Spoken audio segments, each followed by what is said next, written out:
Marcus Alvarez had once run one of the city's most celebrated restaurants, a place with a 2-month waiting list and a James Beard nomination on its wall. And now he flipped eggs for truck drivers at a run-down diner in a town he'd chosen, specifically because nobody there would recognize his name. He'd lost the restaurant 18 months earlier, his business partner's embezzlement scheme collapsing the entire operation into bankruptcy, so publicly that the food press had covered his fall with nearly as much enthusiasm as they'd once covered his rise. His wife Diane had left 4 months after that, the marriage already strained for years by the restaurant's demands. The bankruptcy simply the final, undeniable proof that the life she'd signed up for wasn't coming back. He'd landed in Millbrook by accident. More or less his car had broken down passing through, and something about the quiet, unassuming diner where he'd waited for the tow truck had made a mask, almost as a joke, whether they needed a line cook. 18 months later, he was still there, going through the motions of a career that had once meant everything to him, cooking food he considered beneath his training with a competence that masked, most days, just how far he'd fallen and how little he currently believed he had left to offer anyone. He didn't know. On the ordinary Tuesday morning, a woman named Elena Cruz walked through the diner's door for the first time, ordering black coffee and the daily special with an easy, unhurried warmth that felt entirely foreign to the careful numbness he'd built his whole life around since the collapse. That she would become the reason he eventually remembered what it felt like to actually want something again. The restaurant's collapse had unfolded with the speed that still, 18 months later, left Marcus disoriented when he allowed himself to think about it clearly. His business partner, Frank, had been embezzling from the restaurant's accounts for nearly 2 years, funneling money into a series of failed personal investments, while the restaurant's actual finances deteriorated. Behind books that looked, on the surface, entirely healthy, Marcus, focused entirely on the kitchen and the creative side of the business, had trusted Frank completely with the financial operations, a division of labor that had felt reasonable for years and only in hindsight looked like the catastrophic vulnerability it actually was. By the time Marcus discovered the fraud, the damage was already catastrophic. Vendors unpaid for months, payroll taxes withheld but never actually filed, debts accumulated under Marcus's own name as the restaurant's public face, regardless of who'd actually incurred them. The bankruptcy proceedings had taken nearly a year, Marcus losing not just the restaurant but a significant portion of his personal savings, his professional reputation shredded by press coverage that painted him, unfairly but understandably given appearances, as either complicit or catastrophically negligent. Frank had fled the state before charges could be filed, leaving Marcus to absorb the full public weight of a betrayal that was never his to carry alone. Diane had stood by him through the initial collapse, through the bankruptcy proceedings, through months of watching her husband disappear into a depression he refused to properly name or address. She tried,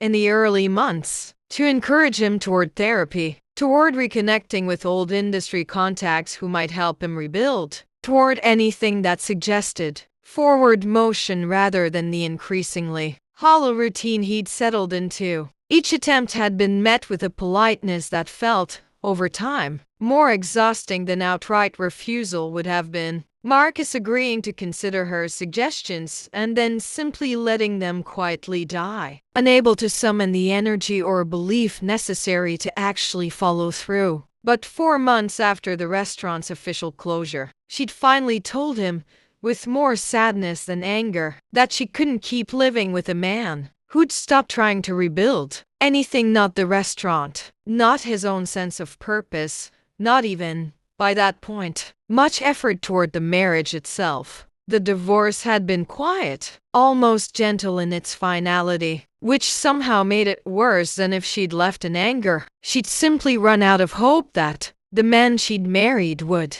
resurface from the wreckage. And Marcus, if he was honest with himself, hadn't been entirely sure she was wrong to give up. Elena Cruz had moved to Millbrook 8 months earlier, taking a position teaching high school culinary arts after nearly a decade working as a food writer and recipe developer in the city. A career shift prompted by her own quiet burnout with an industry that had, gradually, stopped feeling meaningful in the ways it once had. Years of chasing the latest restaurant openings, writing reviews on tight deadlines, and watching genuinely talented chefs get chewed up by an industry that valued trends over craft had left her exhausted in a way she hadn't fully recognized until she was already halfway through packing up her city apartment. She'd found, somewhat to her own surprise, that teaching teenagers the basics of knife skills and sauce making brought her a satisfaction her previous career rarely had, though she still missed, some days, the creative challenge of genuinely ambitious cooking.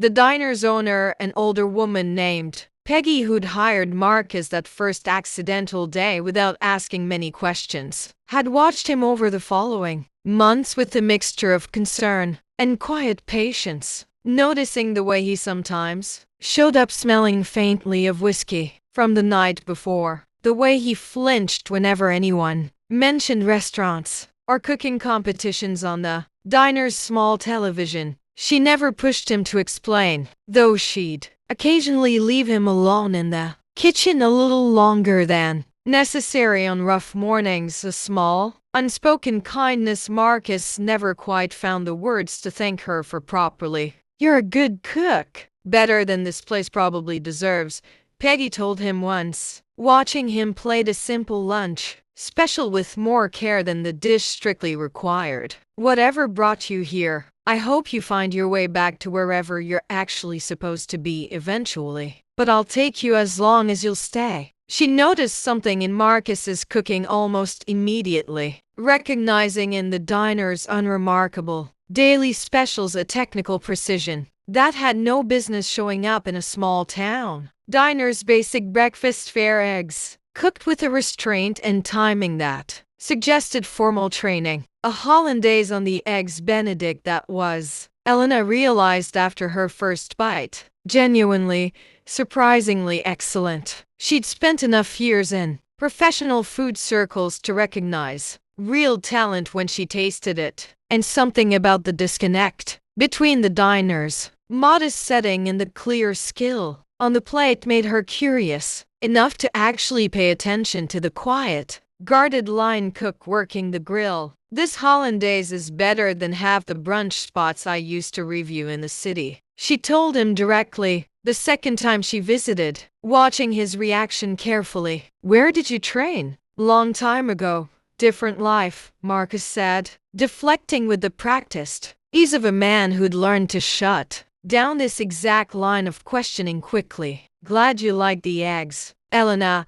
undeterred by his deflection, became a regular at the diner over the following weeks, her curiosity about Marcus's clearly buried talent gradually evolving into a genuine friendship built on easy, unhurried conversations during the diner's slow afternoon hours. She learned his coffee order, the specific way he liked his eggs when he actually let himself eat something beyond the diner's staff meal, the small telling details that accumulate between two people, slowly becoming important to each other without either fully naming it yet. She recognized his name eventually, connecting the quiet line cook to the food press coverage of a bankruptcy scandal she vaguely remembered from a couple years earlier, though she never mentioned the recognition directly, sensing correctly that Marcus needed to be the one to bring it up when he was ready. "You know who I am?" Marcus finally said one afternoon, several weeks into their growing friendship, watching her carefully for the reaction he'd learned to expect from people who discovered his history, a mix of pity and thinly veiled judgment that had made him retreat from almost every social connection since the collapse. "I figured it out a while ago," Elena admitted. "I wasn't going to bring it up until you were ready to. For what it's worth, Marcus, I read the actual court records, not just the press coverage. Your partner buried you. That's not a story about incompetence. That's a story about betrayal. Doesn't change the outcome, Marcus said. I lost everything either way. My restaurant, my reputation, my marriage. The reasons don't really matter once everything's already gone. He set down the coffee pot he'd been holding, something tired and raw crossing his expression. You want to know the part nobody in the press coverage ever mentioned? Diane tried for months to get me to fight back, to rebuild, to do literally anything except just disappear into this diner and stop trying. I couldn't do it. I just stopped being able to want anything. That's not Frank's fault. That's mine. That sounds like grief, not failure, Elena said gently. Marcus, you don't just lose a restaurant. You lost an entire identity you'd built your whole adult life around. All at once, through no fault of your own. Of course you shut down. That's not weakness. That's just what happens to people who've had the floor pulled out from under them. They matter to whether you deserve to stay hiding in a diner kitchen for the rest of your life, Elena said, more directly than she'd allowed herself to be with him before. Marcus, that hollandaise I mentioned the first week? I've been coming back for 2 months, and every single dish you make, even the simple diner stuff, has more technical skill in it than most professional kitchens I've reviewed. You're not cooking beneath your training because you have to. You're doing it because some part of you has decided you don't deserve to try for anything more. The observation landed with an accuracy that unsettled Marcus considerably, sitting with him for days afterward in a way that gradually, uncomfortably, forced him to examine exactly how much of his current life was genuine circumstance versus a kind of self-imposed penance for a failure that hadn't, in the end, actually been his fault. Elena began, over the following weeks, gently pushing him toward possibilities he'd stopped, allowing himself to consider mentioning a local food festival looking for vendors, sharing information about a small commercial kitchen space available for lease 2 towns over, generally refusing to let him settle entirely back into the comfortable numbness of the diner's routine. Marcus resisted at first, genuinely afraid of risking the small, careful stability he'd built since the collapse, terrified of failing publicly a second time in a way that might finally, completely break whatever remained of his confidence. What if I try again and it falls apart exactly the same way? He admitted to her one evening, the two of them sitting in the diner after closing, a rare moment of full honesty breaking through his usual careful reserve. What if the restaurant industry chews me up again, and this time there's nothing left to rebuild from? What if it doesn't? Elena countered gently. Marcus, you're allowed to be scared, but you're not allowed to let fear make the decision permanently, especially when the fear is protecting you from something that was never actually your fault in the first place. The near kiss happened on the evening of the local food festival. Months into their growing friendship,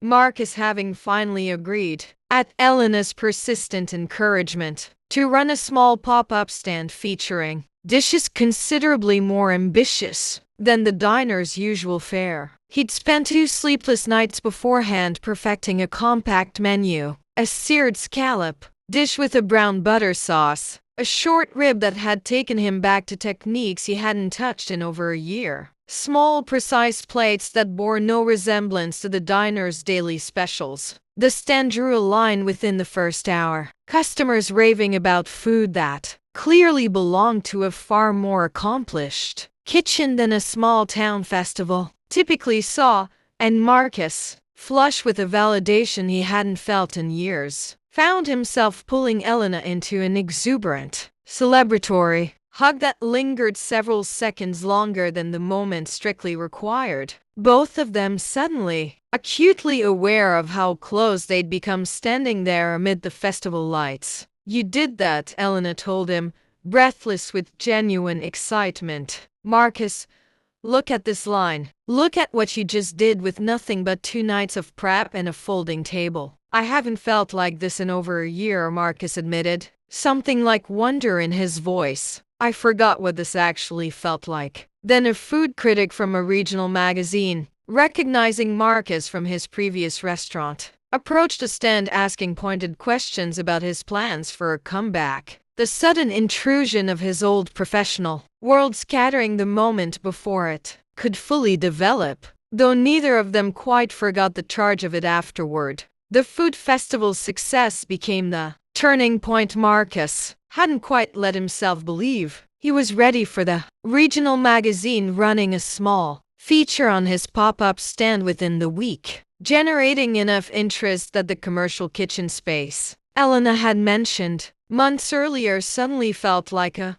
genuine possibility rather than an impossible risk. Marcus spent several weeks wrestling with the decision, the fear of a second public failure, warring against a resurfacing hunger for the work he'd once loved more than almost anything. He drove past the empty kitchen space 3 separate times before finally working up the nerve to call the landlord and actually schedule a walkthrough. Each visit accompanied by the same familiar spiral of doubt he'd been fighting since the collapse. "I keep thinking about what you said," he told Elena, finding her at the high school after her last class one afternoon, "about fear protecting me from something that was never my fault. I've spent 18 months treating the diner like a punishment I deserved instead of just a place to survive while I figured out what came next. I think I'm ready to actually try figuring out what comes next." "That's not a small thing to say," Elena said, something warm and proud in her expression. "I want to lease the kitchen space," Marcus continued. "Small, focused menu. Nothing like the scale of what I had before. Something I can actually manage without needing a partner. I have to trust blindly with the books. I don't know if it'll work, but I think I'd rather try and risk failing again than keep hiding in a diner kitchen convincing myself I don't deserve better." "I think it's going to work," Elena said. "And for what it's worth, Marcus, I'd like to be a part of it. If you'll have me not just as your biggest fan from the diner counter, but actually helping you build the menu. If that's something you'd want." "I'd want that," Marcus said, something in his voice carrying more vulnerability than he'd allowed himself to show in a long time. "I'd want that a lot, actually. And I think I'd like you to be part of more than just the restaurant, if you're open to that." Elena closed the distance between them this time. No food critic left to interrupt the moment, and when she kissed him, it felt like 18 months of careful, guarded numbness finally, deliberately giving way to something he genuinely believed he no longer had access to.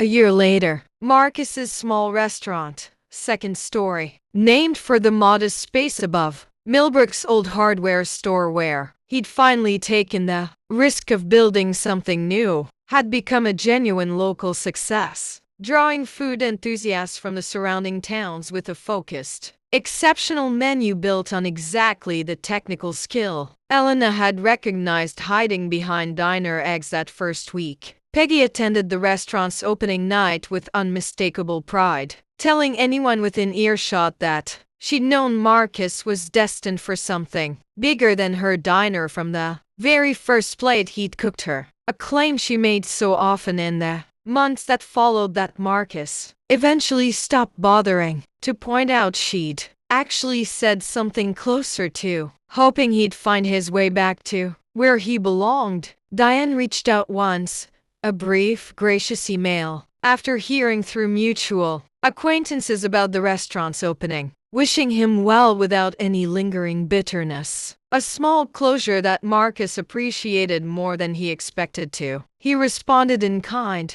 grateful, finally, for the space and time that had allowed both of them to move forward into lives considerably more suited to who they'd each actually become since the collapse that had once threatened to define them permanently. Elena worked alongside him several nights a week, her food writing background proving invaluable for the restaurant's growing reputation, the two of them having built, together, something considerably smaller than his previous restaurant but immeasurably more solid, founded on trust rather than the blind faith that had once cost him everything. She'd also continued teaching at the high school part-time, unwilling to fully give up the work that had brought her to Millbrook in the first place, splitting her time between two careers that, together, finally felt like the full, satisfying professional life she'd been quietly searching for since her own burnout years earlier. And some evenings, closing up the kitchen together after a full, successful service, Marcus would think about the woman who'd walk through a diner's door ordering black coffee and the daily special, refusing to let him settle for less than what he actually deserved, and feel nothing but gratitude that she'd been stubborn enough to keep coming back.